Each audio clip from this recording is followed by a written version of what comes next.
The following program is a Nighthawk Network presentation.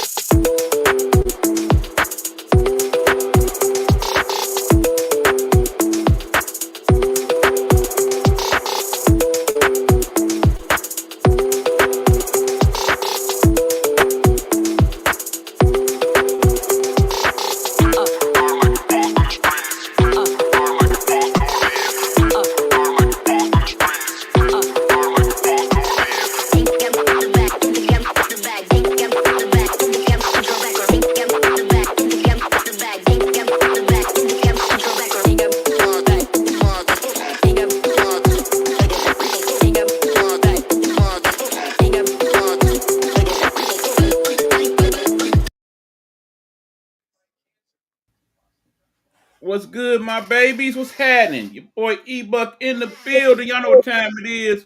It's Wednesday. We talking sports. This is the Guru Sports Session, and we about to get it in. Of course, can't get it in. This ain't the right type of show. Wouldn't be the same energy without my mans.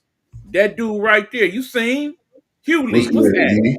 What's happening, man? How everything going, brother? Man, all in all, it ain't that bad. Not that bad at all. But We gonna some of start these off with These some of teams I'm the. supposed to talk about, they got other issues, so we'll get to it. Oh yeah, it's a few things that happened, man. Before we got on the show, I didn't really discuss it quite yet because I wanted it to be some things that we talked about, and it's Right getting a on. little more heated too on a lot of this weird stuff that went on. This weekend was kind of weird, man. Besides, like some of the sports and stuff, man, we had a lot of so-called scandals and everything go on, man. Mm-hmm. A lot of people who don't have good sportsmanship. Let's start off with Oh that. yeah, definitely that. We're gonna start off with Angel Reese, man, and her suspension, man. I can't be mad at her because we've been talking about how bad the Chicago Sky was this year. We didn't expect for them to be this bad. We thought it was gonna be the Valkyries, but it's like a vice versa type thing or trading places because the Valkyries actually clinched they're gonna be in the playoffs, Yes, and the they Sky are. is one of them teams that's a joke right now. We kind of figured Connecticut wasn't going to be as good neither, but we didn't think the Sky was going to be going neck and neck with them. And then, you had the Dallas Wings, who, still in that mix too as well. But I don't think none of them is more dysfunctional than that Chicago Sky team. We knew what happened with her suspension with the 8 games. She like the female Draymond Green over there right now in WNBA. But also the added suspension with the team, man. How do you look at this with Angel Reese, man? Do you think that she's starting to be more of a distraction than she was worth as far as her talent? I think we at a point in their scenario where they're going to make some tough decisions this offseason. Started with the coach. First and foremost, because right now you basically took Teaspoon, who I felt did a decent job. Remember, they just missed the playoffs last You're year. dirty, man. And Teaspoon now had you put in this kid who didn't have coaching experience either, and they definitely went in the opposite direction. very. Okay. Understand part of that is because personnel, they let too many of their quality role players go other places. Like Dana Evans over there with Vegas, for example. And then Mm-hmm. you got Lindsey Allen over there on who's that, Seattle? I mean, they let too many of the in between people that they really needed on that squad, and don't even get us started with the whole. Katie Carr, Yeah, exactly. mm-hmm. Shout out to that sister, but Like they okay, blackballed that sister. yeah. To keep it long story short, I think you either got to trade Angel or you got to trade Cardoso and blow this thing up and start off. I'm needless to say, the coach got to go. He's done. If Yeah, Teaspoon was done, he's definitely done. absolutely, He because gotta go. she definitely didn't deserve Right, that. We and understand, I'm not mad at Angel's comments because it ain't like she told a lie. Her team is no, trash. not at all. She the best person on that team in terms of production. And I don't even know about even, them having Haley Van Lith on the team right now, neither. I'm not even sold on her, neither. No, she definitely did not show me what I thought I would see from her. Especially when you compare her to some of the other rookies like Sonia Centron and Yeah. people of And that then nature. Young Quigley over Lyric. there with Dallas. Now Dallas got. I mean, the main thing happened with Dallas was the injuries got the best of them. Yeah, It really did. But no, Chicago, in terms of what these 13 teams are, just clearly the worst team in the league right now. just very dysfunctional in my opinion. Mm-hmm. It's been pretty interesting to hear that too, man. And it's pretty good run right now because we getting into the playoffs, and then they definitely. I looked at that when I got up this morning and smiled because we was talking about that, and I wanted you to reconsider, and you definitely have because I definitely still kept my stance on saying, I'm sorry. I'm sorry, Hugh. I got to admit I was wrong on this one because I didn't see it going down the way it went down these last 4-5 I weeks. didn't expect that neither because we threw them. Well, we definitely because we was collectively. I can't let you get away with this neither. We threw them under the bus. We said they need to just start all over. Just have Asia on there and just restart building that team. They pulled off 15 straight, and most of them games she did average 30 points. So, yeah, man. And not taking nothing from my homegirl, Keisha Collier, because she definitely was the leading MVP. I think that injury kind of hurt her now. Right. And understand, I wouldn't even be mad if they made them co-MVP. I wouldn't be mad at that. No, because the way they've been on the tear this year, if it wasn't for the feature Collar and her attributes, they wouldn't be in the position they were in. And at the same time, if she wasn't injured, you already know they wouldn't have had double-digit losses. Let's be honest. If she was healthy, they would have probably lost 5 games. I think the two things that win it for A'ja Wilson is one, when she dominated, she truly dominated on both ends of the court. And also, when she was out for that 5-6 game stretch, they was getting crushed. On the other hand, when Nafisa was out, Minnesota still was winning. They handled their business. That kind of shows you who the real MVP. Mm-hmm. And on top of that, too, it definitely didn't hurt them when they ended up getting my girl Dejanay Carrington. I said, damn, the rich is getting richer. They didn't really do no bold moves like that with the Las Vegas Aces. They just stayed their course, and we didn't think that was going to be a good idea. Well, no, I think the best move they made is when they put Jewel Lloyd coming off the bench. That seemed to work out very well. She put that spark out for him, too, because she's been a 3-point assassin since she's been on the bench. And she's elevated her game. Her and Jackie Young, they kind of threw each other off. Don't match together. Yeah. They noticed that, and they basically tried to fill that void, and that's the reason why I think that momentum came, too. And it definitely didn't hurt in the last few games they played Chicago Scott. Let's be honest. No disrespect, but come on now. That's how they pulled off that 15. They played them like they played them a game. Then I think they had a day off. Then they played them again. So, that was. Of course, that was the 2 games. Angel Reese didn't play either, so, But no, I think she played in part of one, but no, the other one she didn't. Needless to say, yeah. Not only would I get A'ja Wilson the MVP at this point, but I also got to give Becky Hammon Coach of the Year also. Yeah, because them girls, we was looking at them like, what the hell is going on with them? We were saying they too slow, they not meshing, and we just didn't know. It was just weird for us to see them kind of fall from grace at the beginning of the season, and out of nowhere, they just won, man. It was like 5 games, then they got to like 9 games, and I said, okay, they look like they're doing something, and they got a comfortable stranglehold on that 2 seed, 2 in hell, man. Now, luckily, if this season had 2-3 more weeks, they could definitely would have been breathing down, Minnesota's throat right now. They only 4 games behind them right now. But right, I mean, keep in mind, season about to be over, so Minnesota definitely got the number 1 overall seed, but even still, it's going to be a very interesting playoff, particularly this first round. I mean, because I fully expect Minnesota, New York, and Vegas to get to the second round, but everybody else, they're going to kind of be a challenge. Yeah. I definitely want to see what the Valkyries going to do. Home field advantage definitely will play key with them. They're not afraid. They'll play whoever, man. They didn't beat a lot of the good teams in the league. Yeah, I mean, shout out to the GM of that squad who saw the vision of getting a whole bunch of international players with good experience and adding them to the few people they had.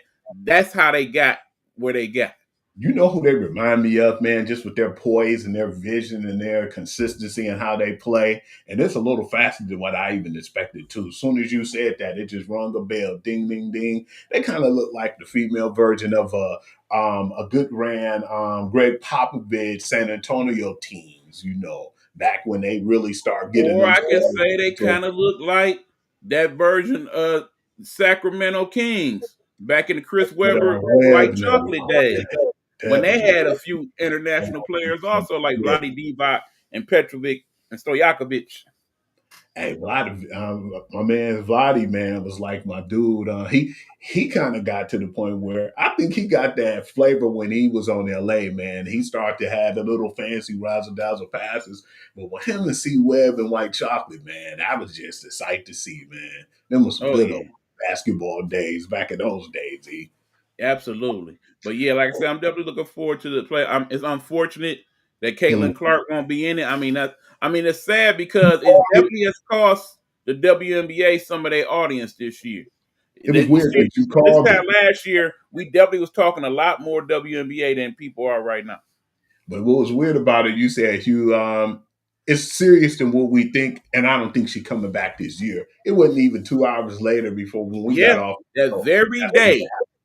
they said that she's out for the year because we knew something was up because she Right. missed the All Star game and then she missed all this time. But fortunately, Kelsey Mitchell been holding it down, man. That Yep. woman. And again, it's sad that certain people, they may get a couple votes, but people like Kelsey Mitchell and clearly Alyssa Thomas, they had some MVP type play in their own rights, but Absolutely. it's just they play in a league with those two girls. Yeah, and all them 30-point games she had, they said out of the most 30-point games ever by somebody in the WNBA. So yeah, I Indeed. definitely was enjoying And seeing. Alyssa Thomas broke her own single season assist record. So yeah. It's been a pretty good year, man. It's just like you said, I think that's the way Fisher Collier and Aja Wilson's been playing is gonna kind of overshadow a lot, unfortunately. And it ain't to the point where we not recognizing it, but I mean, it's just obvious. Right. And it's unfortunate, like I said, imagine what Paige would have looked like on a good team. Because Oh, she despite that, went she to still somewhere. played very well. I mean, she clearly is rookie of the year. It's not even a contest. Hey, just think about if she went to the Valkyrie, like we thought she was gonna go. Yeah, like she wanted to. Hmm. Because that's going to be the interesting thing next year, depending on who they draft. Because, if they end up with the number one pick again, as crazy as that would be, you put her with Lauren Betts and a healthy Arika Mumbawale and some of those bits and pieces they got over there, it could get very nice over there. That's all they need. I know my homeboy Ruben been Perhaps she gets her praying. best friend to play with in the backcourt. Oh yeah, you never know. Hey, we already called that one too, man. I mean, it was obvious, but we ain't gonna get Yeah, into all yeah, that. that's a whole nother story. I'm glad they happy together and can finally beat them to the fullest. E, did you hear about the Unrivaled about to add 2 more teams? Yes, and they Yeah, should. I thought that was actually cool, but then Did you that also hear, Hugh, that Unrivaled League is going to increase the pay this year? absolutely. So they gonna have to get them some money, man. I don't know, man. I think some of them girls gonna be like, the hell with y'all trying to keep us out that league, man. Because until they pay them women more, they're gonna definitely try to get that money in Unrivaled. You have to be a fool not to. Why they giving And, it right now? and I really hope that Caitlin reconsiders and actually plays the Unrivaled this year. She should Really be healthy by the end, so I'm sure they will definitely hold a spot for her. she needs the reps. E, let's be honest. She could use them reps right now. Absolutely. And Man, like I said, the 3-on-3 game, it fits perfect to how she plays. So it only makes sense to want her to play. I just want to see the bracket, man, because do they even have a bracket together yet for the playoffs for the women's yet? I do believe so. I'll look that up while you go on to the next subject. All right, man. This is something to me you talked about. I sent it to you, but I don't think you wanted to sit up and watch that whole hour and 20 minutes. I was just intrigued with what happened, E. And so I watched the whole thing. And most times, man, me watching something like that, man, if it gives you good evidence and it critique and breaks down everything like they should, I'm definitely fully buying in, and I was interested. Big ups to Pablo Torre for introducing that and the way he conducted it. Man, he was precise with everything. He even had somebody who had like ownership experience on the show with him too to break down certain things of what happened and what was going on with this company, the Aspirations Company, that's going on right now. That Steve Ballmer was definitely involved in, man, and that's how I think they lured Kawhi Leonard. Speaking of, that's what we're going to talk about right now. The KL2, when he was signing up for them, the $28 million to this company called Aspirations,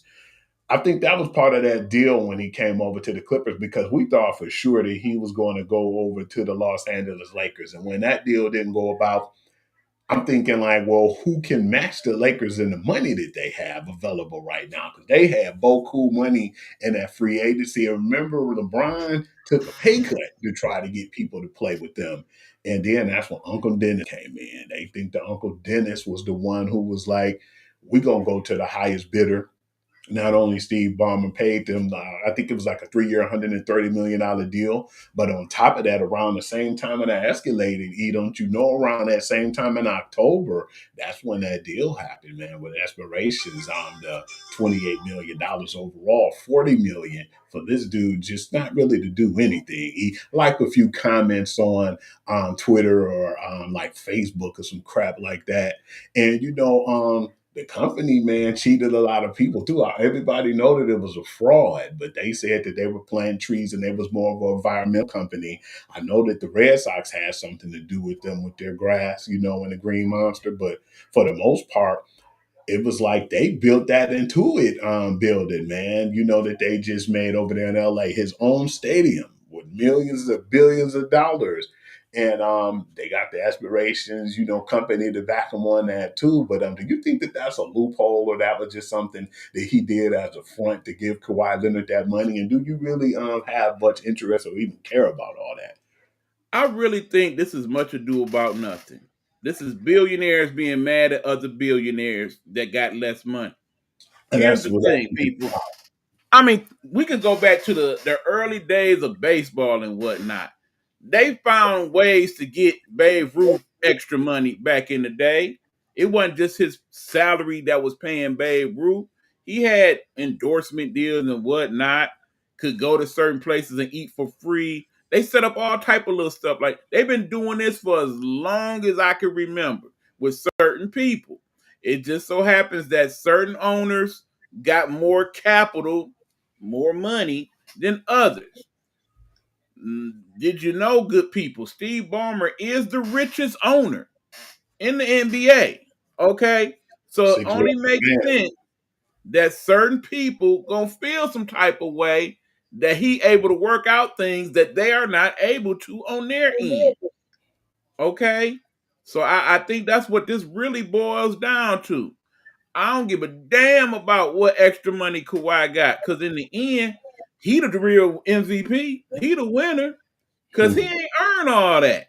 Because he spent more time rehabbing than on the court. So if Steve Ballmer willing to pay him that, however, if he would have gave it to him out of his damn pocket, I wouldn't have gave a damn. Okay?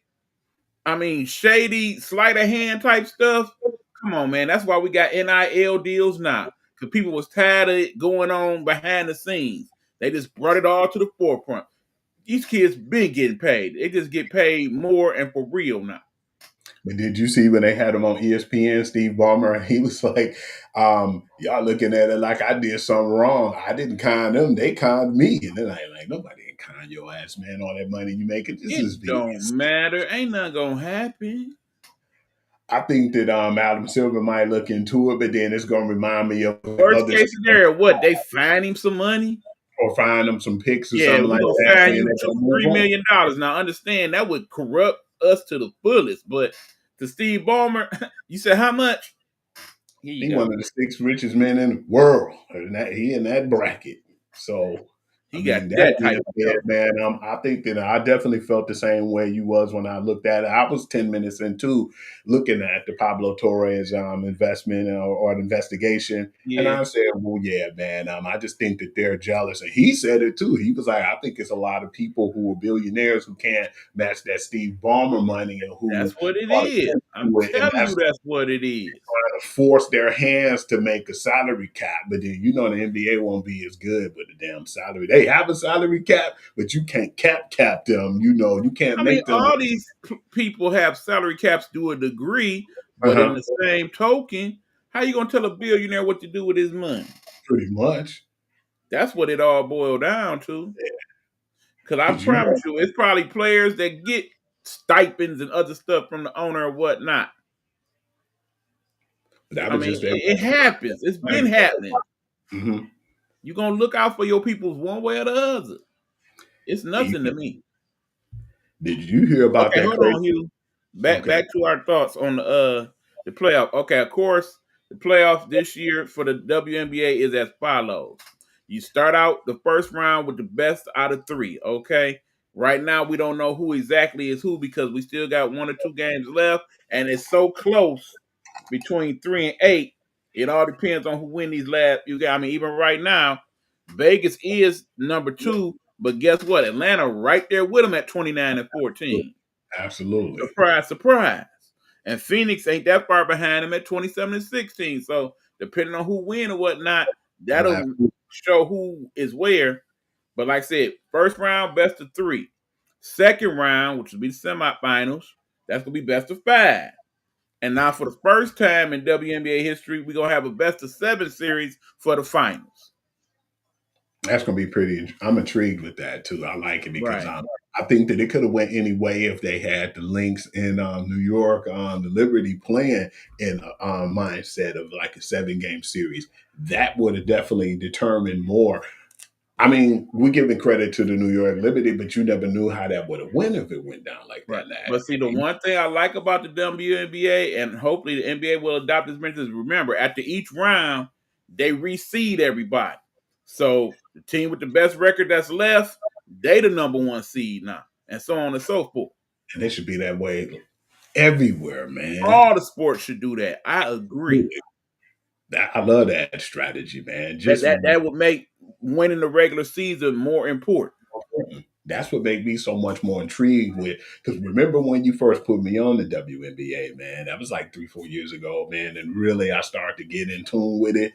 But just to see that and see how they broke that down, I kept calling you, hey, man, they just did this. And you was like, yeah, that's their rules and that's how they format things. And I was like, well, I'll be damned. That made me interested. And plus, the good series between Las Vegas and I forgot who Las Vegas played when they it was their first championship before they back to back it. I forgot who the team was right now. It was either New York or Connecticut. It was one of them two. Because them the two teams they beat. I think it was New York. But yeah, man, pretty good series, man. And that's what really had me hooked, man. I just like the way they did things and how they executed, man. Because like you said, everybody should do that format. I'm surprised they don't, man. Right. And I don't like some of the stuff like how you would be a team not even over 500, but you can have home field advantage like in the NFL, man. They got a lot of stuff they still got to fix. Right. And remember, if you got that new ESPN package, pretty much from second round on, all those games should be on ESPN. And the finals this year, much like the NBA finals, all of them will be on ABC also. Yeah. And your Disney Plus for that matter. At least they start to have it back on Channel 7, man. They got to do a better job of advertising and putting it on local TV again. And we've definitely discussed that. Just don't do it on Christmas and, holidays or, things of that nature. Do it when, I think at least, like we said, at least if it's your local team, they should have a specific channel to watch from, man. I believe that'll help boost ratings. Like, you're trying to get Valley TV and none of that crap. Right. Did you hear some strange stuff came out in baseball, man? It's just going to be something brief I'm talking about because it's about our Detroit Tigers, man. They said it was at least 8 employees accused of misconduct towards women over the last 2 years. Again, it's sad, but these things go on damn near all the teams, unfortunately. It's something about being an athlete where you feel like you got the autonomy to do things that regular people can't do. I mean, it seems like every year we get those type of stories from most of the major sports, particularly when it comes to domestic violence, sexual harassment, just stuff of that nature. It's hard. I mean, can't excuse it. Wrong is wrong, okay? Plain and simple. So, in terms of it happening, yeah, it probably did. Is it happening on other teams? Yeah, it probably is. Are they going to do much about it? No, they probably not. Probably not. When I looked at that report too, it said it was published on Wednesday following an investigation started last April, including interviews with 45 current and former employees. along with access to email, human resource documents, text messages, and court records. So yeah, man, it's gonna probably be a little cleaning up to do, but like you said, man, I don't think it's gonna really affect or impact anything like it Right. should, unfortunately. I mean, it's like somebody told me the other day, and it was a female who said it's like, once you get to listening to ESPN and all the other sports takes, they spend half the time talking about the actual sports. They spend the other half the time talking about situations like this. So it's like men had their own little reality show in a way, and I get that from that standpoint because it seems like people take more of an interest in these things, even more so than what's happening on the field. I want to kind of slip into some of the NCAA football talk, man. Like I said, it was like crazy blowouts, man, in the games, and And it I was like, expect more of the same this week too. yeah, I didn't really see too many big games. I think it was like, if I'm not mistaken, maybe 2 to 3 games that's really worth watching, and All the right, we can rest has jump been into like them. really bad, man. Okay, I want to get into some of these games, man. I want to start off with your feelings about the Michigan and Oklahoma game. Okay, now we was back and forth in the check about it. Shout out to Coach B. I was hitting him up also. I did not like what I saw offensively from Michigan at all. No, we talked about it. Very, very conservative, vanilla, plain. No. And a lot of the talking heads have agreed with me this week. When you get the number one overall recruit in the country at quarterback, and he's considered a dual threat quarterback, you want him to use all his weapons in his toolbox. You did Absolutely. not set him up to win in that regard. Mm, Plus, I think we've exposed the fact that Michigan does not have a lot to work with on the outside in terms of receivers. absolutely. We was And talking I about think, and one of the talking heads, shout out to Colin Cowherd, who said, yeah, part of the problem is how do you get the big money receivers to come to Michigan when as a receiver, you probably not going to get the ball much because you know how Michigan's offense is. They running the that. ball, they throwing it to the tight end. So as a receiver, you probably ain't going to get it much. So even though you got a quarterback that can get it to you, you still got to convince that kid, yeah, we're gonna throw the ball to you so you can get seen and get your NFL on. I mean, granted, we didn't have several good wide receivers come out of Michigan, but in the same token, Michigan So been your very word first set in their offense. ways. Hmm. My whole thought process was if you got a kid like Underwood, you about to start doing things different. I didn't see that. And Oklahoma didn't see that. That's why they was very successful on defense stopping it. Yeah, it was like obvious, man. They seen what we seen and they was able to stop it. But yeah, just hopefully that they can now, since we got a big arm quarterback who's a dude threat.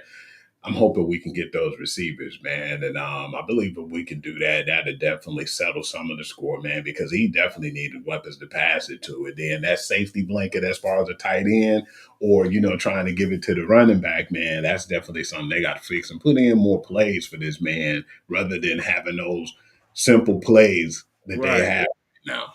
I mean, we playing Central this week. We know Central ain't on our level in terms of talent and whatnot. We got This to is open up that practice. playbook and, Yeah, and this see is what we got. practice. We got to use this as a preseason game that it is Pretty and much. work out some things. So when we play Nebraska the following week, we got some fun.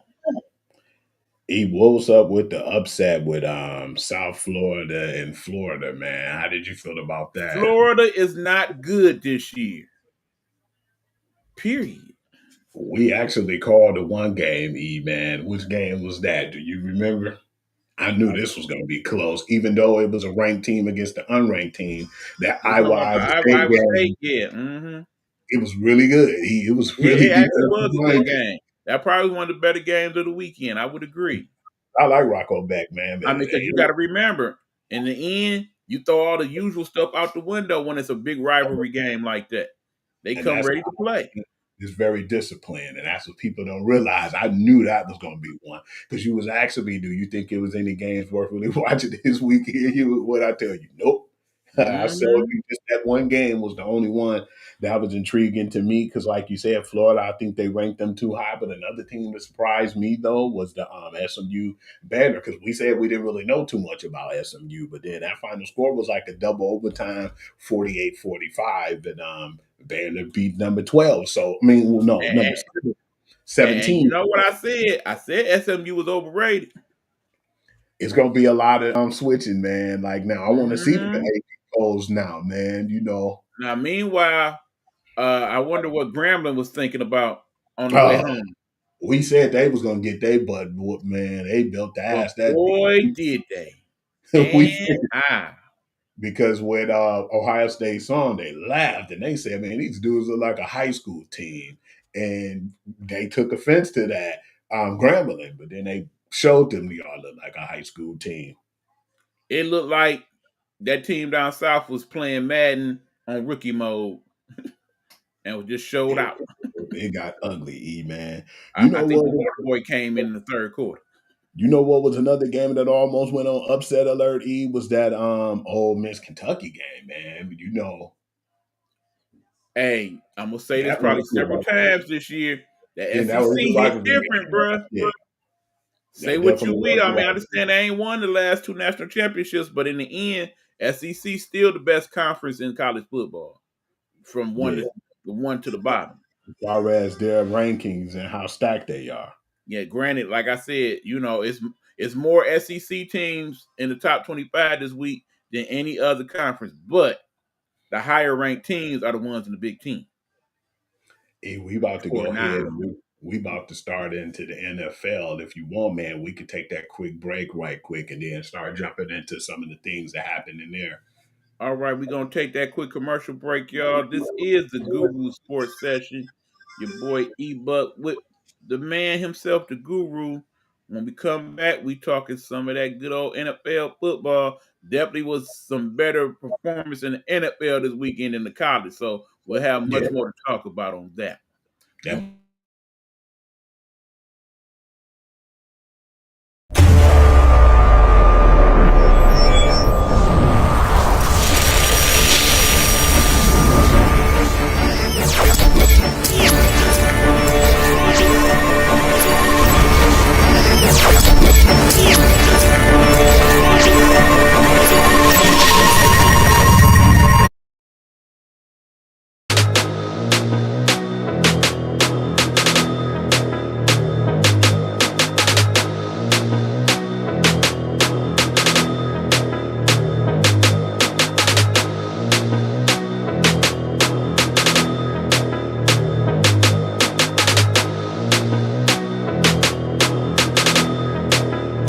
Long as I wake up in the morning, I'ma get a bag. Get a bag, yeah, I'ma get a bag. Long as I wake up in the morning, I'ma get a bag. Get a bag, yeah, I'ma get a bag. Long as I wake up in the morning, I'ma get a bag. Get a bag, yeah, I'ma get a bag. Long as I wake up in the morning, I'ma get a Hold up, hold up.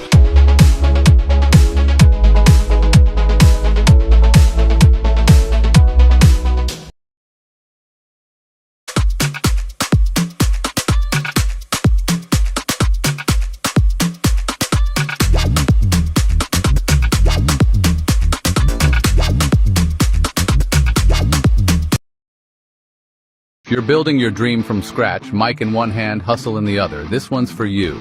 Road to Stardom Network and Nighthawk Network present a podcast for the indie by the indie, all genres, all grinds. From hip-hop to metal, jazz to trap, we're breaking boundaries. And it's not just artists. Entrepreneurs, creatives, and self-made bosses, we see you.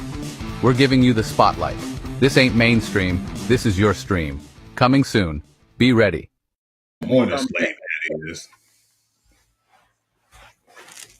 All right, y'all, we are back. This is the Guru Sports Session. I am the producer / co-host E-Buck. My man Hugh is in the big chair, ready to break it down as we talk about the NFL Week 1. Man, first and foremost, man, the Thursday kickoff game, I had the shakes. I was waiting for this, man. I know you was laughing and you keep jabbing me, man, but it was funny and it was good jabs. But yeah, I was like Pookie at the time, man, waiting for some games to come on. And when that game came on, the first thing I told you, I was mad as hell at that game, man. I feel like the unsportsmanship was just to another level. How did you feel about that whole Jalen Carter spitting on Dak Prescott incident, man? I was fuming after that. People. It's very simple, okay? In life, it's three things I cannot stand for another person to do to another person. Well, I could add four if I was to be really disrespectful and whip out the and wee on somebody. That's disrespectful too. I understand some of y'all like that type of stuff. No. Man. Anyway, one, you do not hang up on somebody. That's rude. Okay, it's just rude. It's just saying use a bitch.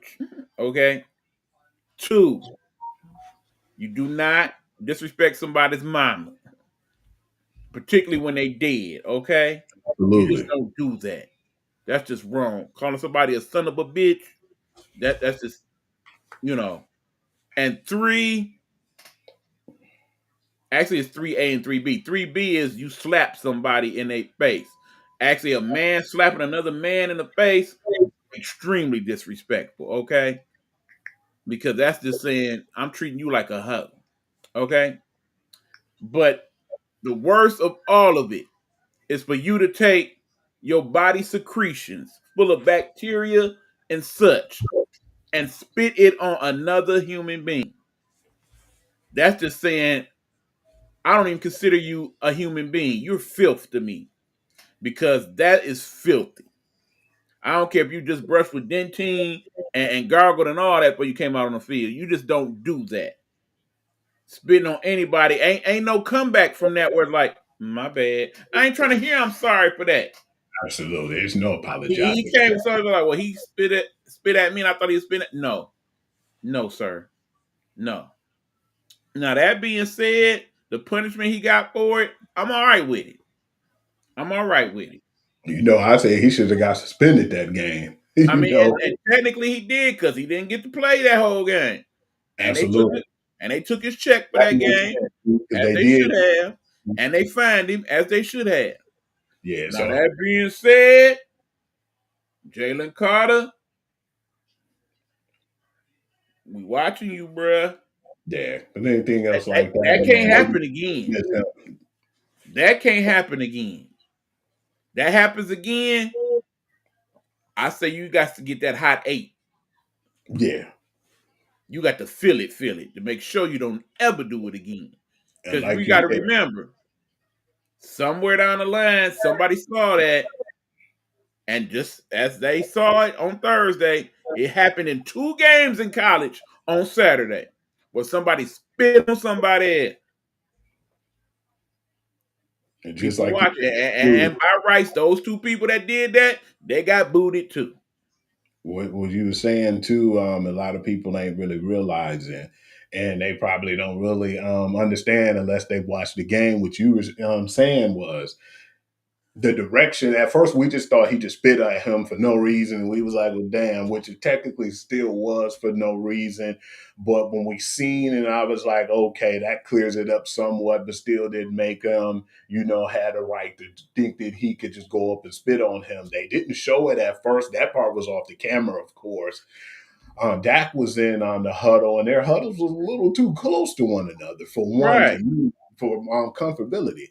And he spit towards the direction of the ground, but I think they said when he spit, it was towards like the Eagles players, but it was towards the ground area. It wasn't like at them. So I think that that's when Jalen Carter took exception to it. But then to spit on a man, dude, it was damn near in his face. I mean, you got to understand, it'd be different if Jalen Carter never had any issue with everybody prior to this. But that man had issues in the past with folks. Remember, he had issues before, like as far as the draft, Yes. because of that accident to kill Right. someone, But So I'm telling you now, you see that dude right there, Hugh Lee, I love that nigga like he was my own little brother. that came out my mama's goo-goo. But I promise you on everything I love, if he purposely ever spit on me, I would never deal with him not one more day in life ever again. That's just how disrespectful I feel that is. Knowing you would never do that, Hugh, for the record. But I'm just saying. I don't That's think the I had ultimate disrespect. I wouldn't do that to anybody, man. Nor would I. Nor would just I. don't feel like that's characteristic. That just shows that you don't have any character or class to do that to Right. anybody, and that's That why. just shows that you devalue somebody's humanity when you do that. Because, like I said, the things that are in people's saliva. Because I mean, literally, if somebody spit in your mouth based on what might be going on in their body, they could kill you with their saliva. They literally could. And it's It's crazy just extra too. wrong. And the crazy part about it was a humbling piece of pie for the Philadelphia Eagles. They didn't have no damn pass rush after that. So then they had to go and get Zadarius Smith because we know that pass rush ain't like how it used to be. So yeah, man, I'm not saying that they won't get better, but they lost a few people in the interior who was coming after Patrick Mahomes in the Super Bowl after the Super Bowl. You know, when you a Super Bowl champion, everybody wants you. So yeah, man, I still feel like I didn't think about either. He didn't play that whole game, so suspending him for another game would have been unnecessary. Yeah. But yeah, man, and then the $57,000, man, that's like I said, they fined him. He apologized. Blah, I mean, the bottom line is, okay, we gonna forgive you, but we ain't gonna forget. Don't do it again. And we're gonna talk about another thing too, E, that we before we even really get into the games and have something that you talked to me about. And I wanted to talk about it too, but I'm glad you beat me to it and said, yeah, Hugh, we should get this together because when I did see the Lions game, man, it was just like they were doing a lot of wild stuff. It was chirping and stuff back and forth, but they were uncharacteristic with some of the things they was doing. And that brings me to the subject you already know, E, man. Did the Lions pay Jameson Williams too soon, man? Did you believe? Yes. Yes, because even us as fans kind of had some issue with a few of the things we've seen him do in this last couple of years. Is he a great talent? Absolutely. One of the fastest kids in the NFL, all of that. But also, he a little braggadocious. He a little chirpy. He a little too. Do I want to go there? I guess I will. Yeah, he a little too hood in the game at times. You know what I'm saying? Understand, football is a violent sport, and you got to have a certain amount of machismo to play it at a high level sometimes. But that being said, it also requires some great discipline, and we don't always get that from J-Mo. We don't. So now you done paid him early, which I understand the thought process. Let's pay him now before he had this breakout season. We're going to owe him another 20, 30 mil extra. I get it. But in the same token, you gave him all that guaranteed money. So if this starts to be an issue, and now you look at it like, yeah, maybe we should go ahead and cut him loose, you still got to pay him, boy. And you know who one of the players is like right now, who I look at him and I feel like maybe they shouldn't have paid him too soon too. And you see it just the way he act and the way he conduct himself, man. Tyreek Hill. And remember, that brother wanted to come back and renegotiate his contract, but based on some of the stuff we see with him on the field, and clearly some of the stuff we seeing going on off the field, I don't know about that. You would think Tyreek Hill, father of 10, you would be a better example out here in these streets. Yeah, because they find him, man, or they're going into an investigation under everything that they've been saying that was going on right now. And at the same time, too, man, I've been hearing rumors about that team. They said if Mike McDaniels or Mick Jenkins or whatever they want to call him, if that team don't get it together, man, they were talking about firing the GM, letting go of him, and of course letting go of Tua Tagovailoa as well and starting all over because they felt like with that game, it was a lot of stuff that happened, man, that they didn't like what they seen. But we're going to get off into that right now too, E, man. I mean, long story short, Miami messed up the day that whole Brian Flores thing went down. I think so. It's starting to be a trickle down effect, man, because that happened. And then amongst all that too, them getting rid of all of these good players that they had, man. And like your Jalen Ramsey, and it's like, do Mhm. y'all really want to compete right now? And that first game didn't show me too much, but we're going to get off into that game with the Cowboys and the Eagles, that first Thursday night game. Now, to make the long story short, Ian, what do you think about that game? That game was actually better than I thought we would see. Remember, we were both kind of thinking this was going to be a blowout. We both took the Mhm. points and all of that, and Cowboys beat the point spread. They didn't win the game, Yeah, obviously. And when you look at that game, particularly that last few minutes of the fourth, they they should have won that game. had a They chance. had it in hand until CD Lamb didn't. You see what I'm saying? Funny, man, because they've been putting up pictures, man, having CD Lamb with no hands and everything, man. But yeah, they had opportunities, I plenty of seen one where he had the alligator arms and all that. So And yeah, he definitely, if he would have caught, because he caught some crazy passes that game, but just regular passes, he wasn't catching when they needed him in the clutch. So right. hopefully, Remember, when you're the team that's like the Cowboys, half of the world, they love you. It's Cowboy fans everywhere. But the other half, we can't stand your way. We love it when you mess up. Stephen A. can't wait to get that cigar and that, Oh yeah, cowboy, his he went there. popcorn. Oh yeah, he love it. So yeah, they gonna have to definitely make an example. But that team actually proved they can go toe to toe with the Eagles, man. And Javonte Williams was a hell of a pickup, man, a running back. Because as soon as Indeed. Jalen Carter made that stupid move, man, they ran the ball down their throat, which And shocked that me. put them in the game, exactly. But you But can't really again, blame we're Dak on that completely game. shocked because got to give a little credit to the head coach, the guy that we didn't think was going to be a good head coach. So far, so good. Yeah, Schottenheimer's kid, he doing the thing. they did actually pretty good too, man. And it was a disciplined bunch. One thing right now hurt them though. If you ain't here yet, Deron Bland about to be out for maybe a couple of weeks or so now, man. So they Mm-hmm. get that injury bug themselves. That's a cornerback they could use right now. Indeed. That final score was 24-20, and like you said, we definitely ain't beat that spread. I think I had them as maybe a 2 touchdown favor or something like You that. did. You did. Then the second Like game, I said, I understood you coming from with that. we both thought they was gonna get demolished, but yeah, it basically definitely didn't materialize that way. And on the same time, at the same time, it is a rivalry game in the same division. The San Paulo game was Sao Paulo. I'm sorry, that was a really good game, man. And what I liked about it was the advertisement, man. And we talked about it. Yeah, you got to give them some applause because the way they set all that up was beautiful. Talk about it. The whole atmosphere, the feel, just the environment itself, man. That huge stadium, I enjoyed it, man. And I like the YouTube took care of business. Well, that's the one thing we looked at, and I said, hey, that's kind of sweet. They got the YouTube Mhm. mugs, hats, and the podium. They need to start putting more games on just regular YouTube, man. And that's why we feel like NFL is king. That sucker didn't buffer not once on my end, and it was just a really good game, and I enjoyed it, man. Surprising enough to me, we both picked Kansas City, but we kind of figured when Xavier Worthy got took out, and I was like, damn, like, what's up, man?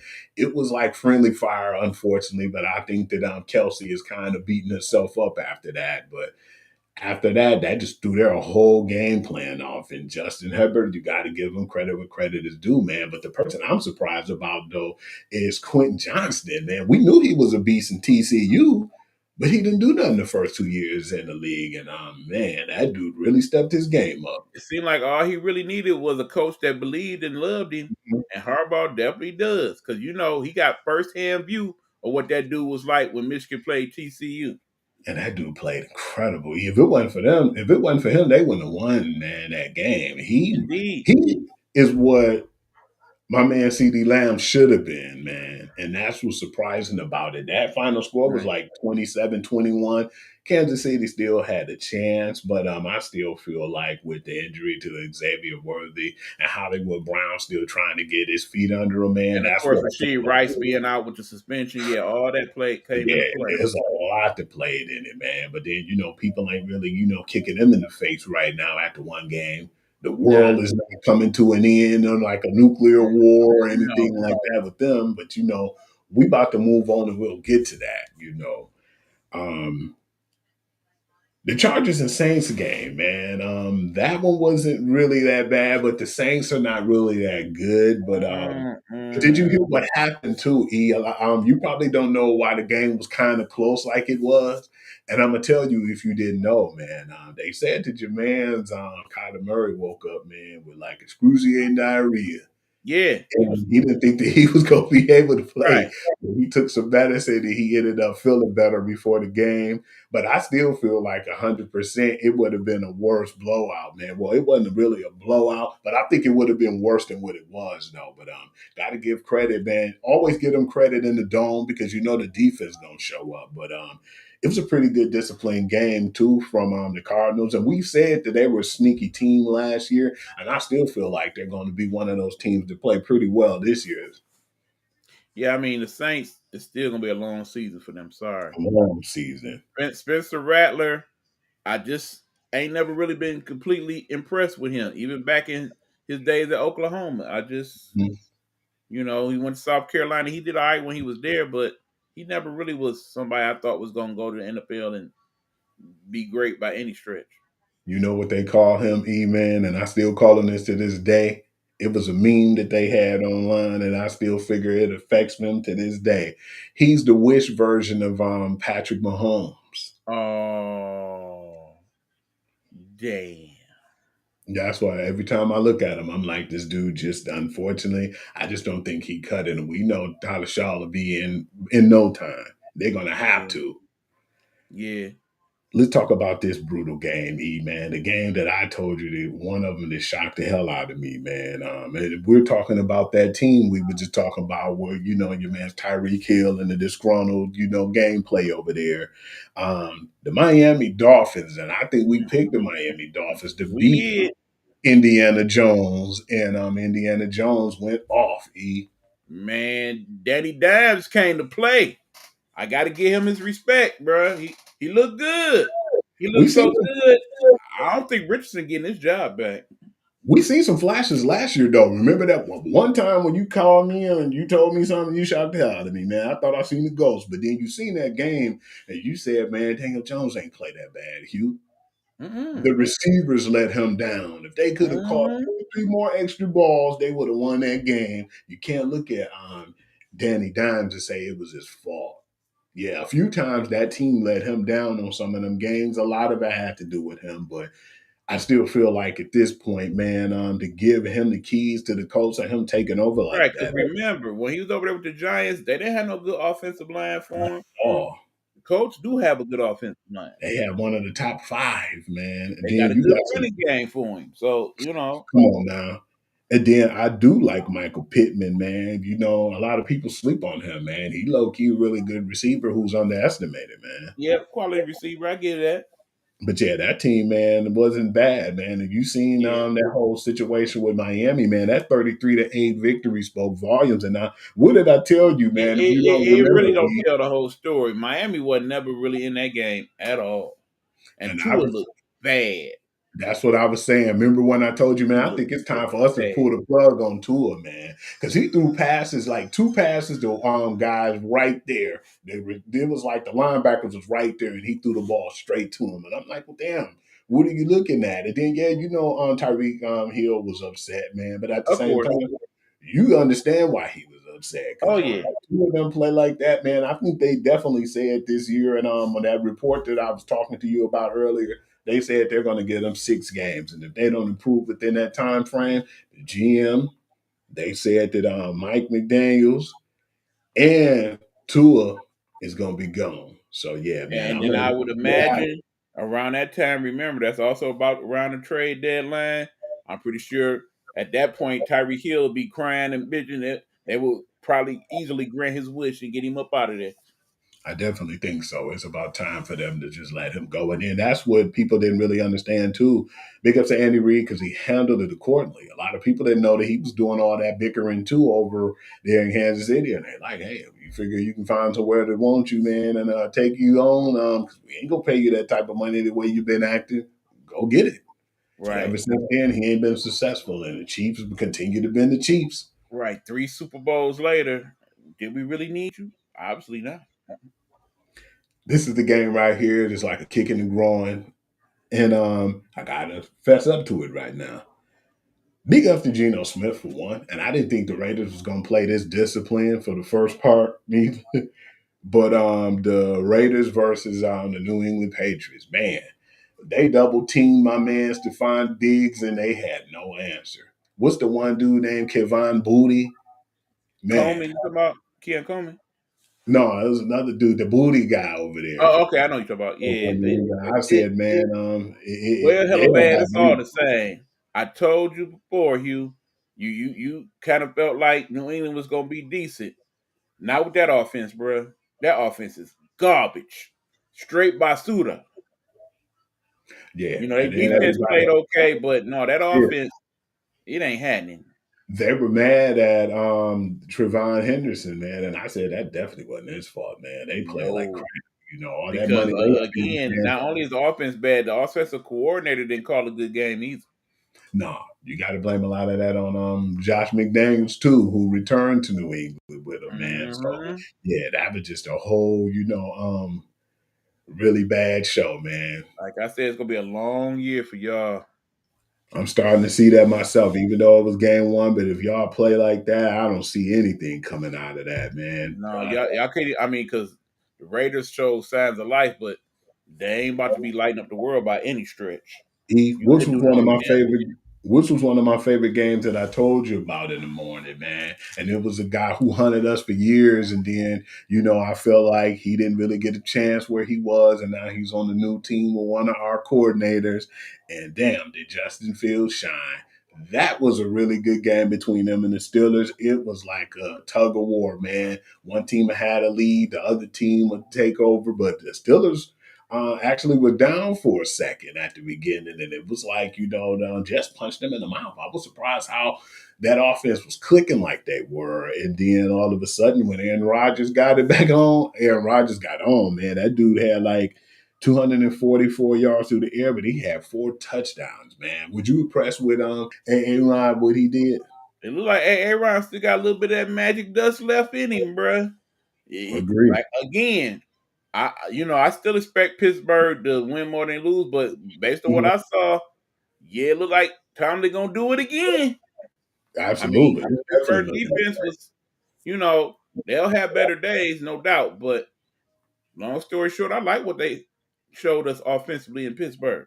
Definitely better than anything that Fields or Russ came up with last year. ever. Yeah, because he was throwing that ball to Friar Mood, man, and he And you had can tell they Jay already got a Horn. connection going.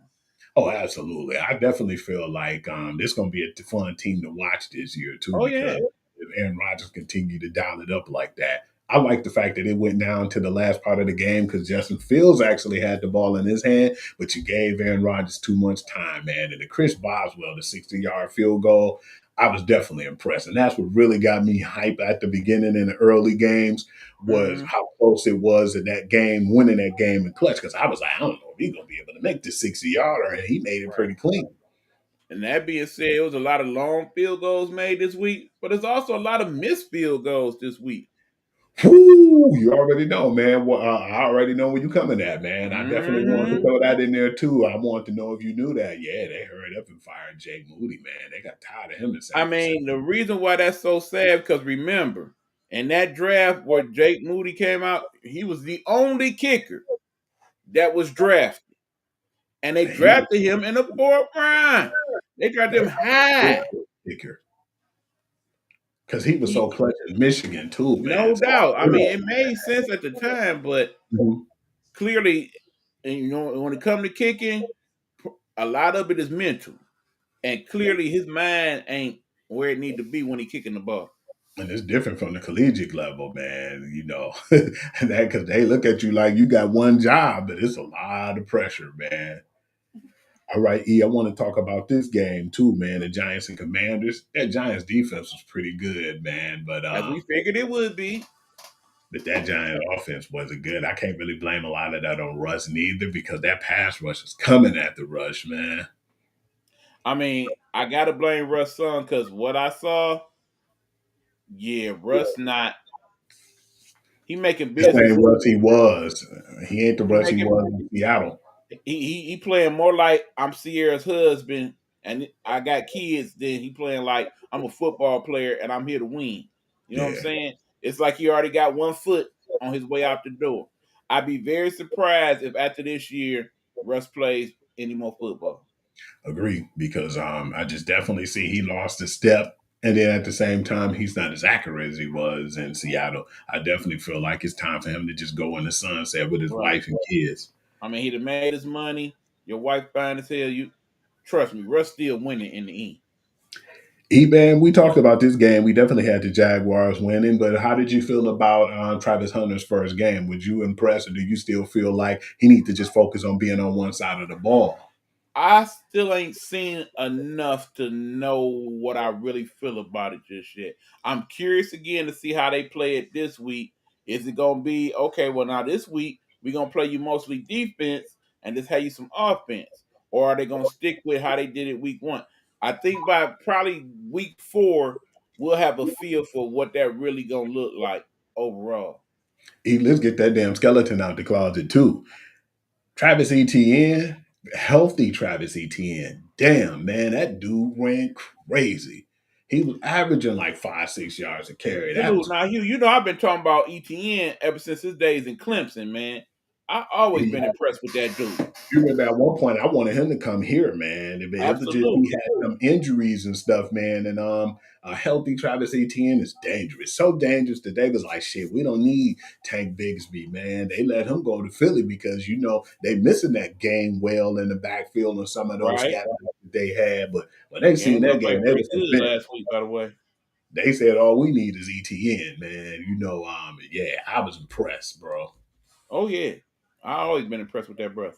And we kind of figured with the Panthers that was we beat that spread shit. It was like 26-10 the final score.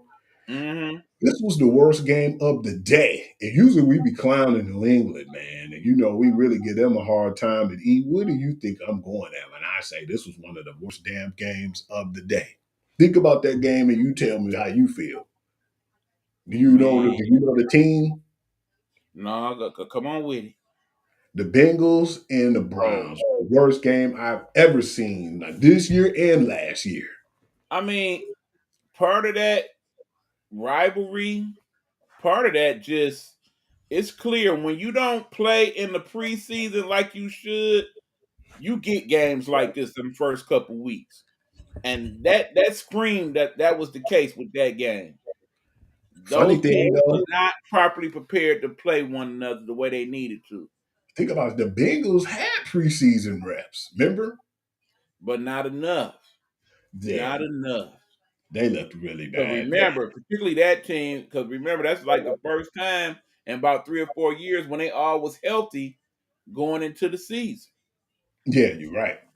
They usually have slow starts, but come on, y'all, man. Bengals, it's like it ain't no I excuse. feel like the only reason they won was because they played a team like the Browns. Otherwise, they would have lost another one in September. Because 17-16, that was really bad. And I really definitely felt like the Cleveland Browns should have won that game. Yeah, they offense supposed to look way better than what we saw. And one of my other favorite games, man, that I seen in the morning window was that damn Buccaneers Falcons game. They took it there. That was a good game, I love that game, man, because particularly in the fourth quarter. Shout out to that dude Baker Mayfield. Man, remember, once upon a time, Baker was the unthought of. He was trash. He was on his way out the league, all of that. Man, that mother didn't changed his life. You could tell he played football like a grown ass man now. And when you got a dude like that on the team that believe and make the players around him believe anything's possible, they gonna be hell to deal with once they get to the playoffs. I know he thanked Cleveland too, and your boy Ibuka went crazy. You know who he reminded me of seeing him play that game? He looked like a young Mike Evans, dude. That scared the hell out of me, some of them catches he made. And that team already got Godwin, but I think that they shouldn't be trying to rush Godwin back right now. Give him them 4 games, before he come back. But we And don't always sleep on that dude Bucky Irvin, man. I like that dude at running back. and they got Bucky Irvin. They got a stout defense with Via Vey. And they ended up getting Hassan Reddick too, a sneaky good pickup. Man, they got a He good disciplined team all around, man, and they right. always It's like play that it dude clear. Levante David been in the league about 30 years. 30, man. He always making a play. Yeah, man, that's a really good team. But then don't sleep on the Falcons either, because that pass rush, the two pass rushes they got in that Well, first I round, boy, definitely like what I saw out of Penix Jr. That dude looked real Penix good. Jr. basically let you know he that dude over there, man. Because if it wasn't for how good Baker Mayfield was, man, we have been talking about the Falcons beating them, man. But then the Falcons beat them twice last year. They shut them boys out. But then I was just glad that they proved this point. But then they beat them in Atlanta too, man. So that was Mm-hmm. a huge statement win. And that final score, of And, course, went down to that field goal, 23 to 20. and usually, Young Hoku, he usually clutch, man. Whoa, man, that surprised me, man. What in the hell is going on, I was sitting here like, okay, these good. It's overtime. Then I was like, oh no! I was He's been stunned. so You could tell he consistent. was stunned. Like, how did I miss that? He's one of the most consistent kickers in the league, and to see No him not doubt. really do nothing, that caught me off guard. And then we got to talk about the bad window of games too, man. The The 4 o'clock new games. 4 o'clock Yeah. games was the worst, man. I definitely kind of Yeah. took a little snack break, and it just wasn't really appealing to me. The Seattle game, I definitely was disappointed with them and Sam Darnold, because I thought they should have played better.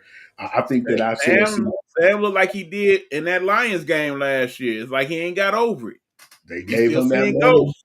and that's how he looked, man. Because we had Seattle in the 12th man winning, but San Francisco ended up pulling that game off 17-13 with all them injuries too. But I want to see what's going to happen with the game with the Saints. I probably don't watch that game because I'm hearing rumors that Purdy might not play and Kittle ain't playing. Oh yeah, Good. Kittle. They say Kittle might be done. Yeah, they said they're gonna give him 4 weeks to see what he got, but I don't know if he's gonna be back this year. Let's be honest. Who the hell is the backup for the 49ers? That's a good question. I do not know. Yeah, I'm gonna But keep an eye on that I think Saints we might game. end up seeing him, whoever it is. That Titans and Broncos game was really bad too, because we thought the Broncos was gonna blow them out, but the Broncos was giving them every chance in that game.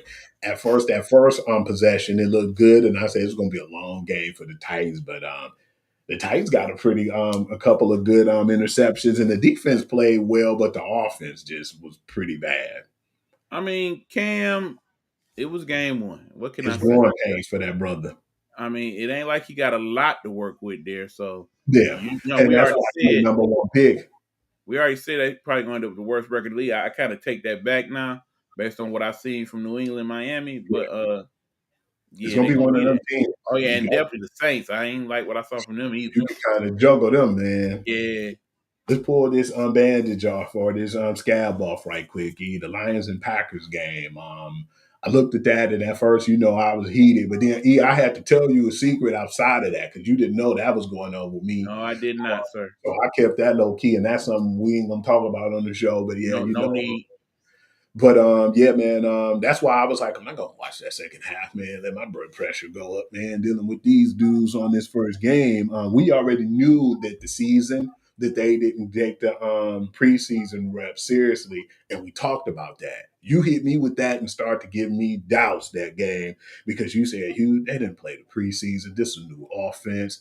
The defensive coordinator is not the same as Aaron Glenn, even though it's an in-house guy, Calvin Shepard, but still, it's not the same, Hugh. And then, yeah, we was happy to see Brian Shaw and some of the stuff that we had, but we lost so many guys.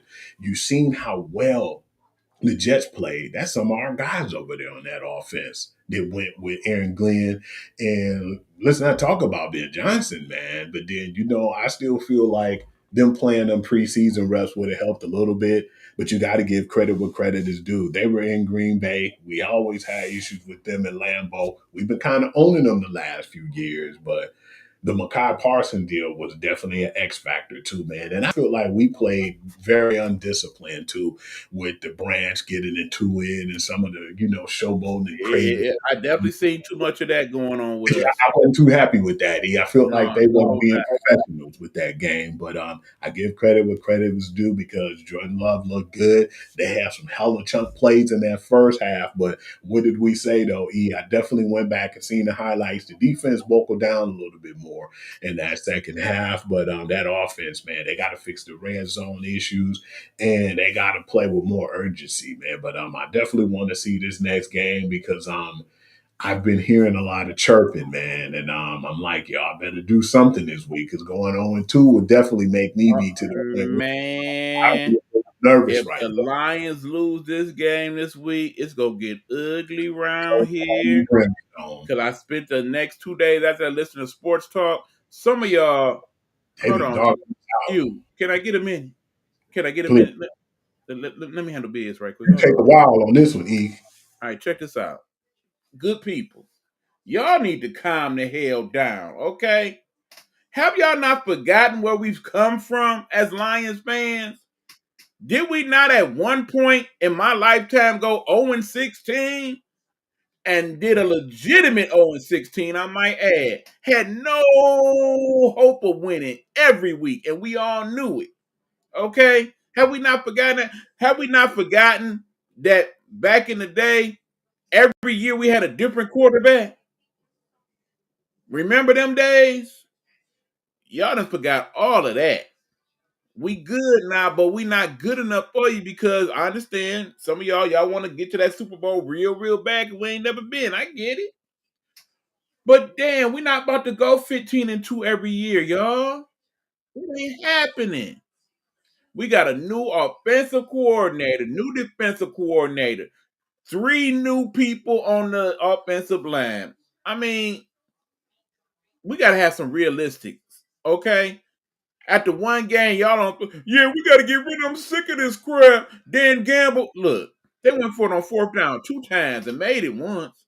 I mean, relax. That's league average. Matter of fact, yes, he's gone for it more so than any other coach in the National Football League in the last 4 years. But guess what? We've made it more than any other team in the National Football League, too. Y'all got to start watching these things a little differently than however y'all watch them. 2 or 3 things go wrong in the game, and y'all done already went off the clip and spit your blue Kool-Aid out, and y'all done. Come on, man. One game, after one game, relax. This Lions team still gonna make the playoffs. This Lions team still gonna win at least 10 games, okay? Unless other things happen along the way that I don't know about at the moment. Because Lord knows, you might feel some way about Jared Goff, but if that dude get hurt, it's over. It's over. But anyway, beyond the realm of that, I just need y'all to calm the hell down. To quote the great A.A. Rod, relax. All right, Hugh, you back on. That's why I feel like in this situation, I said at first, like I don't know if you knew about this man or not, but I definitely wasn't tripping out like I thought it was the end of the world. I felt like one thing I looked at though that I was kind of upset with. I was like, man, I wish that we had, either got Darius Smith or got someone, that actually helped with that pass rush because it And wasn't there. again, I know everybody tripping on that too. I mean, again, one, everybody don't have 2 or 3 pass rushers. It's only a few select teams got that. 2, it's week 1. Y'all do realize we got all these other weeks. We got the trade deadline. Who knows who might develop over. I mean, we eventually get some other folks back.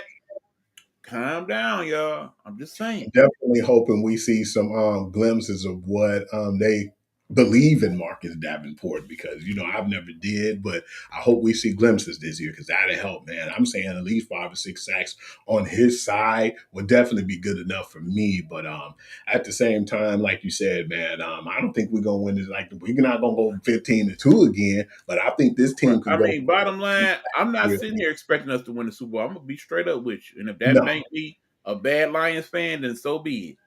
But I'd be my thing surprised if is, they win I'm this just year. happy that when I talk to people from other places, and they be like, "You from Detroit, huh? You a Lions fan?" And I could be like, "Yeah, I'm a Lions fan," with my chest. Because back in the day, it used to be like, you a Lions fan? Yeah, I am. Scrub. Say what you Because will. They ain't calling us no scrubs. oh no, not at all. I definitely feel like too that they feel some kind of way right now. I definitely been liking hearing from Amon-Ra St. Brown and Aiden Hutchinson and a lot of the guys, and they wasn't feeling too good about Right. that And game. remember, Dan Campbell, his true superpower as a head coach, he a motivator. He knows that. You And think he's he good ain't at gonna it. come bad up on Sunday? Ready to show, yeah, let's show that guy he should have never left here. Let's get him.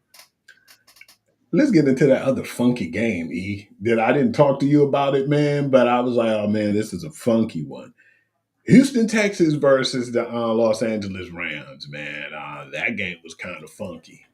And it wasn't no elements involved. It was kind of a week one type of game, really. Yeah, it was.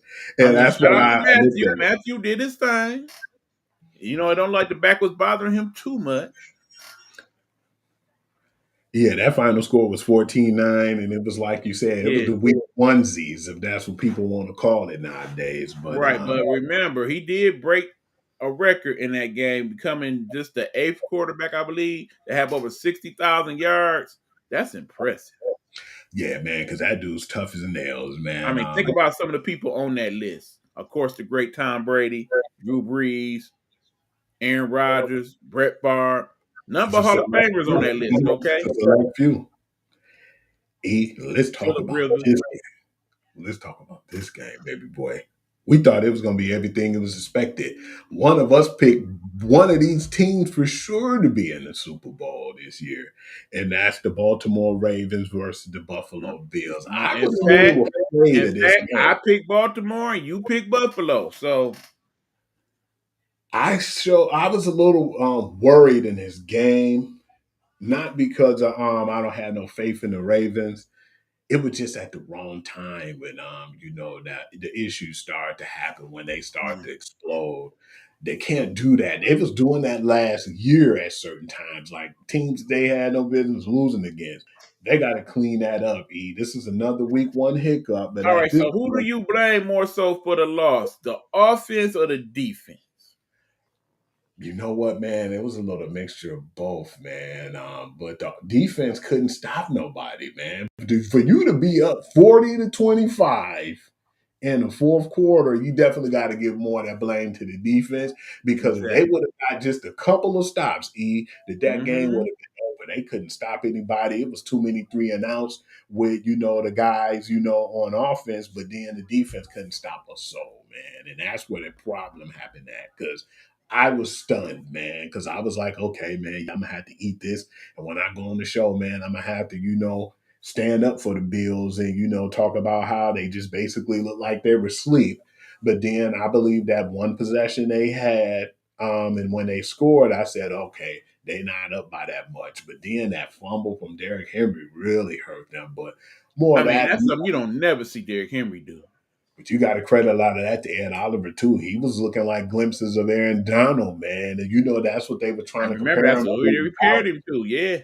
And damn, he's been really like explosive. He's been like a hard force to deal with the last 2 years. He really been stepping up and taking that, actual identity now, man. Ed Oliver disrupted a lot of plays on defense in that game. But yeah, man, as much as I love the Ravens, man, regardless, they got to clean that up, man. Because remember last year, man, like they lost to the Browns and they lost to teams they had no business losing to. So, yeah, they got to get that adjustment in the fourth quarter and closing games out. But all in all, it was still a really good game. And it's funny, too. They definitely look like two teams that's definitely making the playoffs. They'll definitely be back fighting each other again this season, I believe, in the playoffs. And that will be must-see TV if they end up playing each other again. I didn't know my boy Claude was telling me this, and I wasn't aware of Matt Prater wasn't in the league. He was like, yeah, alcohol and gambling got to him, Hugh. So he on the couch somewhere. And then for him to come off the couch and then to kick these field goals, the Bills was like, we found our guy, man, because he kicked that in clutch too, man. We very familiar with Matt Prater around these parts. So, I'm not surprised with that at all. That dude he always had a leg. It just, he also had the demons that he was dealing with. Yeah, and I think that he trying to get that situated right now, man. Because he remind me of what was that old school dude name that played for the Falcons and the Saints? Something Anderson. Yeah, the He Eternal was Morton Anderson. Boy Anderson. That dude, damn, he was clutch, man. He's starting to have me reminded of him back in the day, man. But yeah, that was one of the better games, man. That'd probably be one of the games of the year. So I just want the Ravens to keep their heads up. And I think I kind of said I would be surprised if it was that. Because remember, it reminded me very much of that first game last year between Kansas City and Baltimore when they played last year. Let's get to it, E, because we about to do you want to do the college predictions too, along with the NFL? Okay, well, before you do that, we still got one more game to talk I about. was just about to say that. E, I definitely got to talk about that one. This much of that game was the one, I had to brag about, E, just a little bit. We know JJ McCarthy gonna have his growing pains, but I said, man, he have a good enough defense, and if he could just do average at best, that this team would be dangerous. Because you seen how damn dangerous that defense is, man. That defense is ferocious. At the beginning, they had their hiccups, like we said. This is week one.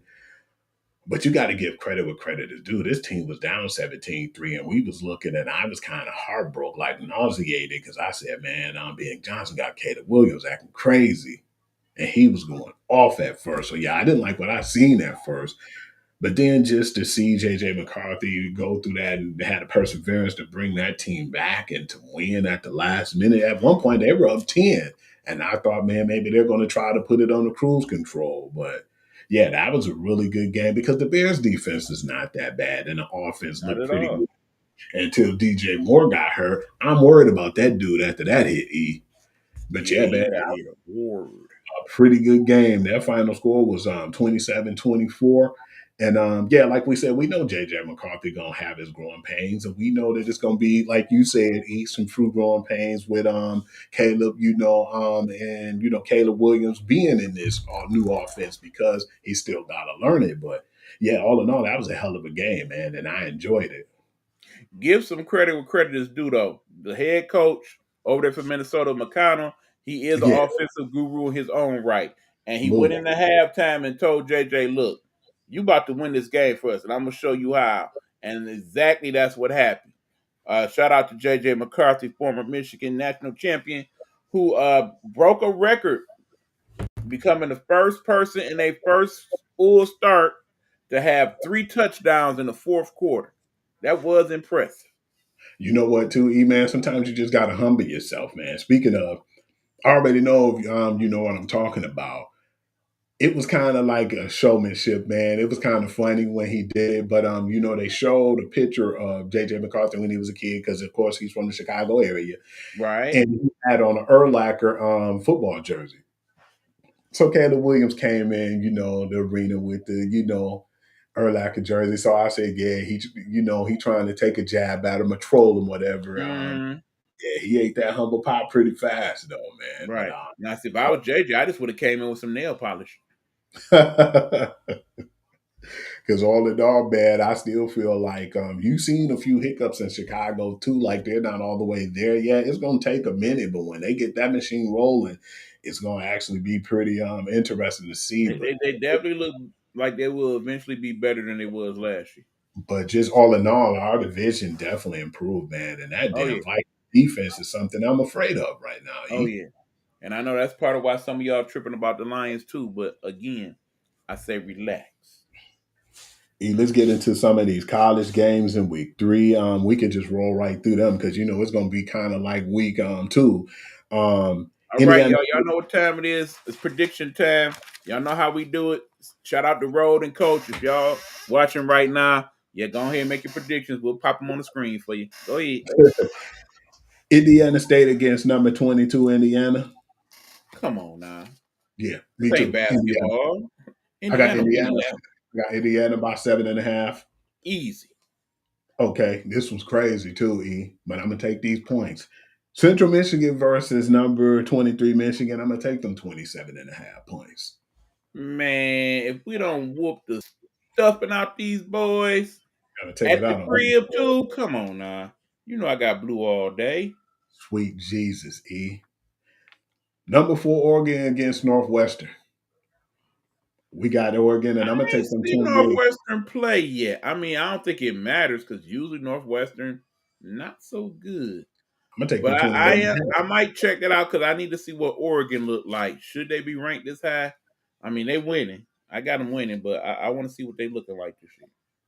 Clemson versus Georgia Tech. I'm gonna go under on this one. I'm gonna give Clemson a 1.5 favor because Georgia Tech, I believe, could upset these guys. It'll probably be close, but I got Clemson. Okay. Number 13, Oklahoma versus Temple. I'm gonna go with Oklahoma, and I'm gonna take the 21.5. Based on what we saw that week, that should be an easy win for Oklahoma. Wisconsin versus number 19, Alabama. They got Alabama 20.5. I'm gonna go under They got Alabama by how much? 20.5. No, I can't see it. Not with No, what we done saw so far. not at all. They'll, I got they'll them beat under. Wisconsin. Wisconsin ain't that great, but yeah, not by that many points. But I got South Bama. South Alabama versus Auburn. I'm gonna take Auburn with the 24.5 I wish points. I would turn my TV on to that bush. I don't care Villanova who win that game. Villanova versus Penn State. I'm gonna go with Penn State, and I'm gonna take the. I'm making this up because they didn't have the actual point favor. I'm gonna go with 34.5. Yeah, I got the Nittany Lions. This is a pretty good one. Number 6 Georgia versus number 15 Tennessee. They got Georgia by 3.5. I'm going That under. will be the game of the week in my mind. I I've got the seen upset. I'm going Tennessee. Tennessee. I done seen Georgia. I'm going with Tennessee to pull the Me upset too. myself. Me They too. look real good these first couple weeks. Oregon State, you already know who Oregon State is with Coach Gundy, man. You know, I'm 40, irate on. I'm a grown ass man. I'm 40. They playing your boys, Texas Tech. I'm going to go with Texas Tech, and I'm taking them 23.5 points. I said it before. I'm saying it again. Don't sleep on Texas Tech, y'all. They done paid their money. Sweet Jesus, E. Let's just roll through this. Number 14, Iowa State versus Arkansas State. I'm going to go with Iowa State, and I'm going to take the 20.5. Thanks for coming to get this butt whooping. Louisiana, what do they call them? The Raisin Cajuns versus the Missouri, number 25th ranked Missouri. They I back in the think they game. be lined up in the SEC like, no, it's our turn to whoop that ass. No, we want to whoop their ass. Every year they play them SEC teams and be getting mollywopped. I'm going to take that 27.5, E. Again, y'all, much like last week, some of these games, not so much. UTEP versus the University of Texas El Paso, just in case y'all want to know. That would be UTEP, yes. Versus number 7, Texas. I'm going to go with the 41.5 point favorite, Texas. I'm going to take That's a them good points. preseason game for Texas, yeah. South Florida versus number 5, Miami. I'm going to take Miami with the 17.5. Miami for real this year, y'all. I'm trying to tell Mhm. y'all. Let's just go past this one, man. Ohio versus the state team, number 1 ranked state team. I'm gonna go with the 30.5. As they play in University of Ohio, Ohio U. Mm-hmm. Even though that's a rivalry game, the talent level just ain't. Yeah, I got the punk eyes. Western Michigan versus number 9 Illinois. I'm gonna take Illinois with the 27.5. I still say Illinois overrated, but it's gonna be a couple weeks before we find out. Arkansas versus number 17 Ole Miss. I'll take the points with Ole Miss with 7.5 because it's Yeah, closer to they'll make up last week. I got Ole Miss. unranked Florida versus number 3 LSU. I'm gonna take the 7.5 points because it's an SEC rivalry game. I don't give a damn if it is in a swamp. That could get ugly. I got Yeah. LSU because Florida do not look good. They do not. Game. This looked like one of the best games of the night too. Number 16 Texas A&M versus number 8 Notre Dame. I'm gonna take Notre Dame, but I'm gonna go under the 6.5 though. This probably the hardest game Notre Dame gonna have the rest of the season. So if they mess around and win this one, look for them to get close to running the table after that. Check And this that one out. being said, I think they is gonna win that game. 2-0 Vanderbilt versus 2-0 number 11 ranked South Carolina. I'm going to take South Carolina, but I'm going to take the points, and it's only 4.5. Y'all gonna learn about disrespecting Vanderbilt. Remember last year, everybody kept this, and they just kept messing around and winning. Teams. I got them messing around and winning again. I would like that, honestly.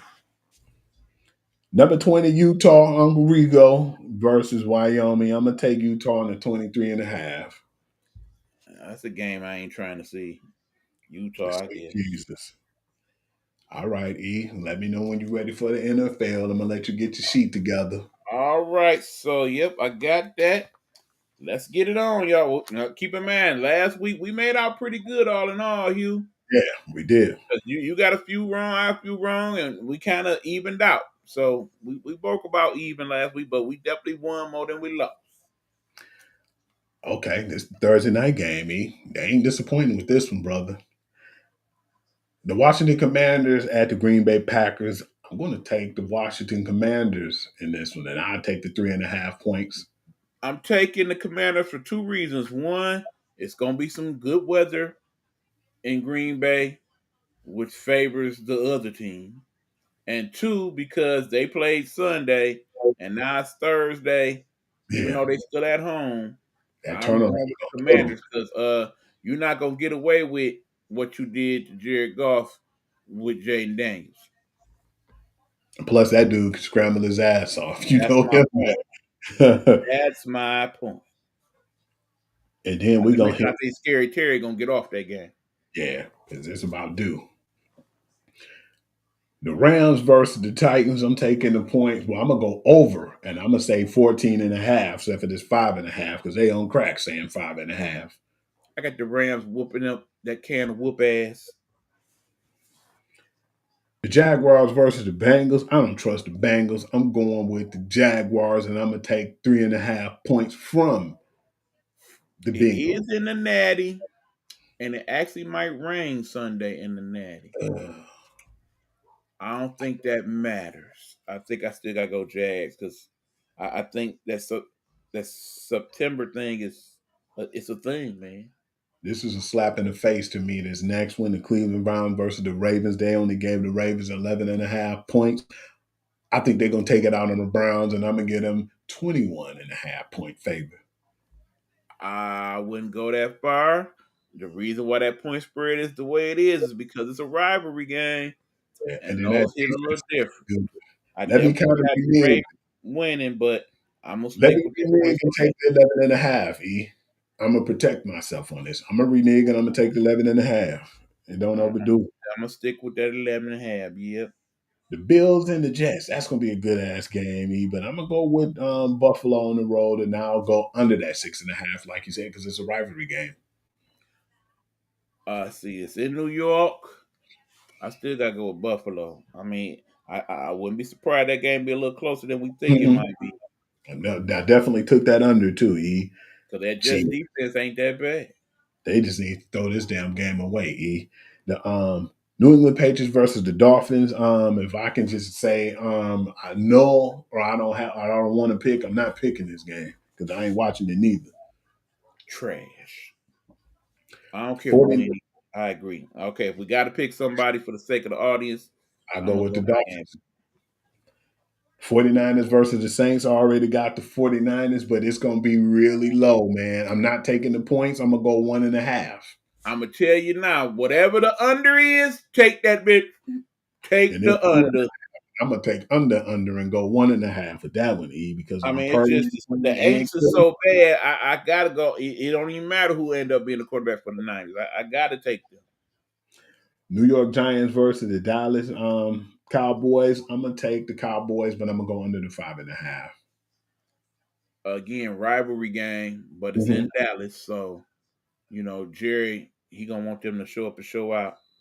I got them boys. The Bears and the Lions. I'm going to go with the Lions, but I'm going to go under the 6.5. Oh, no. I'm taking the Lions and the points. They got to show out.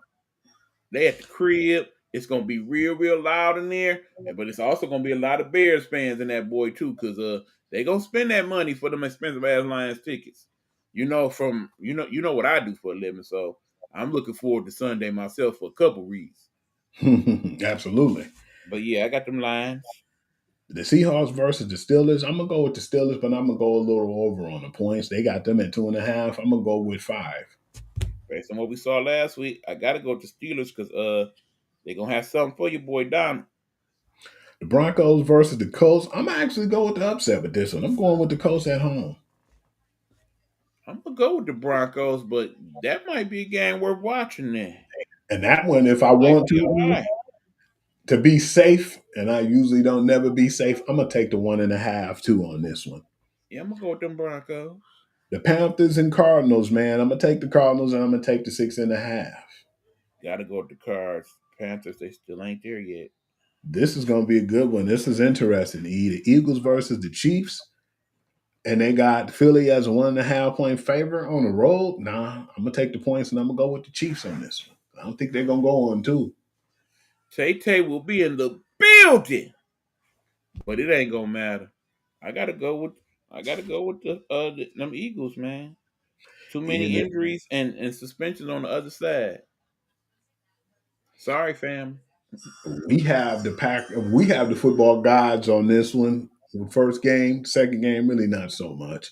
But I still think it's gonna be 2 interesting games on Monday. First game, they got the Texans beating Buccaneers. They crazy as hell. I'm gonna go over in points, and I'm gonna take 6.5, and I'm gonna go Buccaneers on the I'm road. gonna go with the Bucks as well.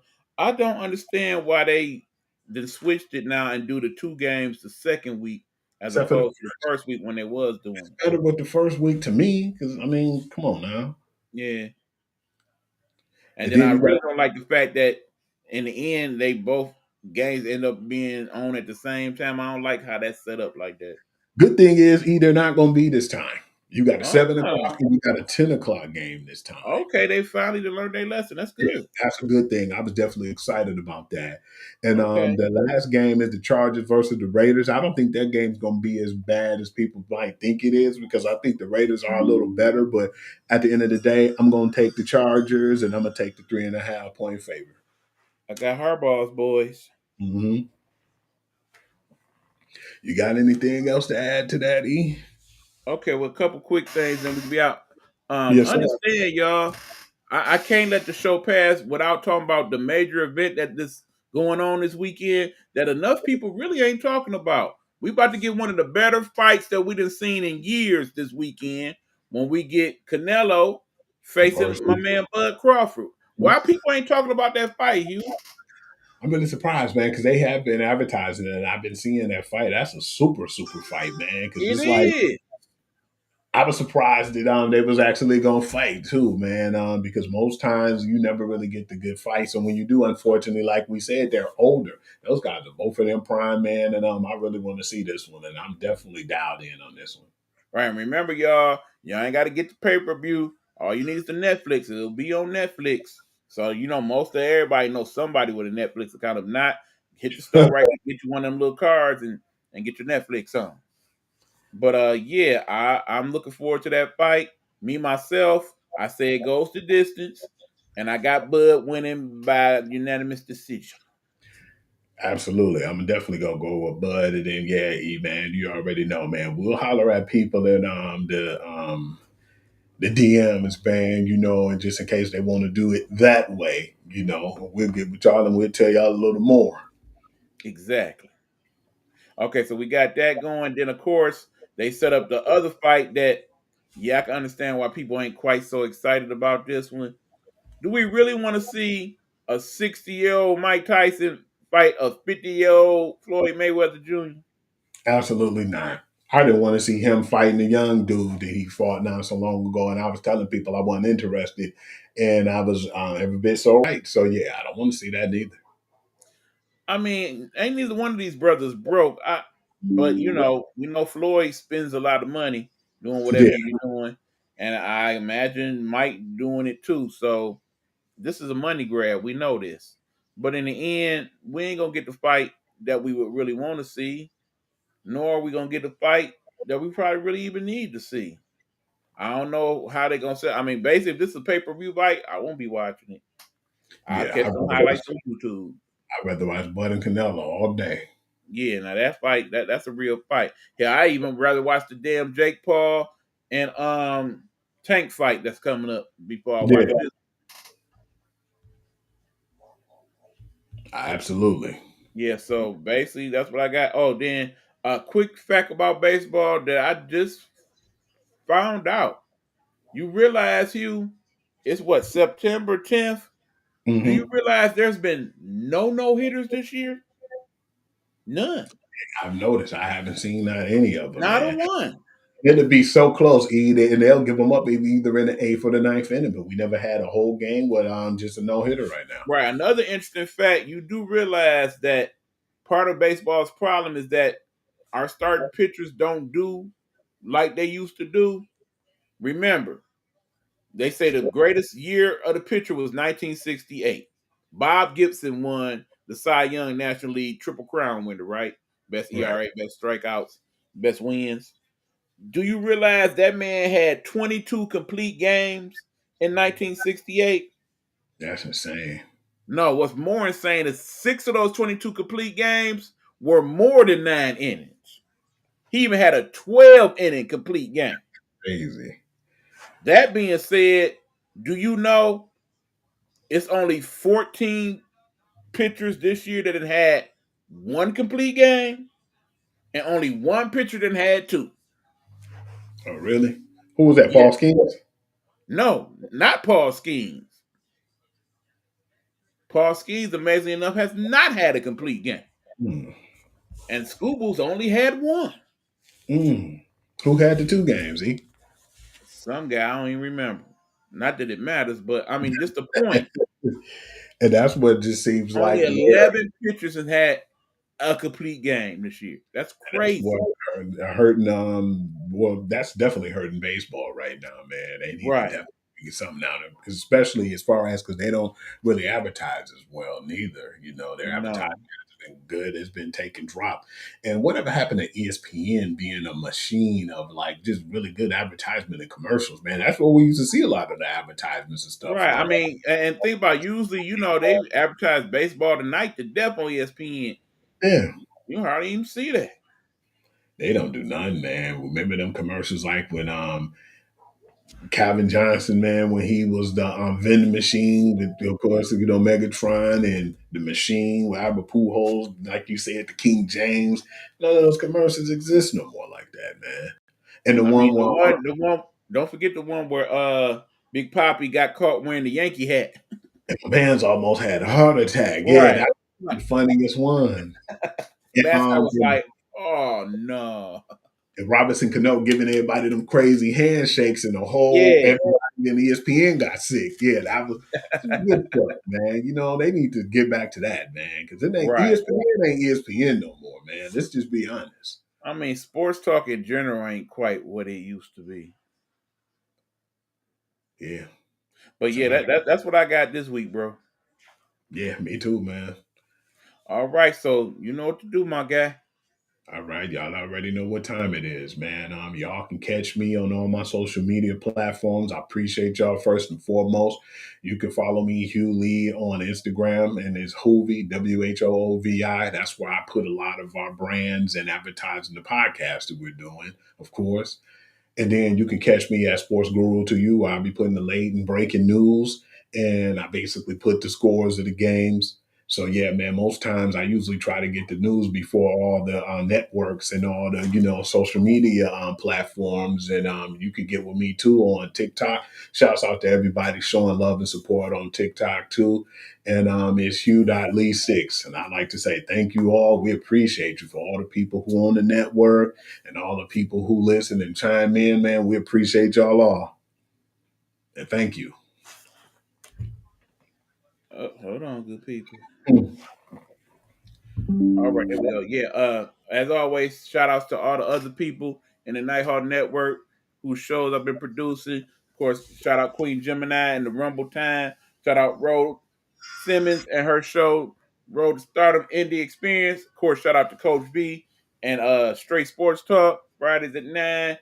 And of course, shout out to all the people that always check in with us, Big Joe and of course Coach and Sean Love. Definitely want to send you a shout out, Pastor Sean. good looking out on what you did. I appreciate that very much, sir. And just to all the people that been supporting us through this whole thing, we appreciate y'all. And remember, you are also in our prayers, because I know y'all go through things, and we glad that, you know, sometimes y'all tune in for a few minutes just to kind of forget about your problems and kick it with us. So we appreciate that. Thank you. Yep. That being said, y'all know what time it is. Till next week, check out the games. We'll talk about them next week.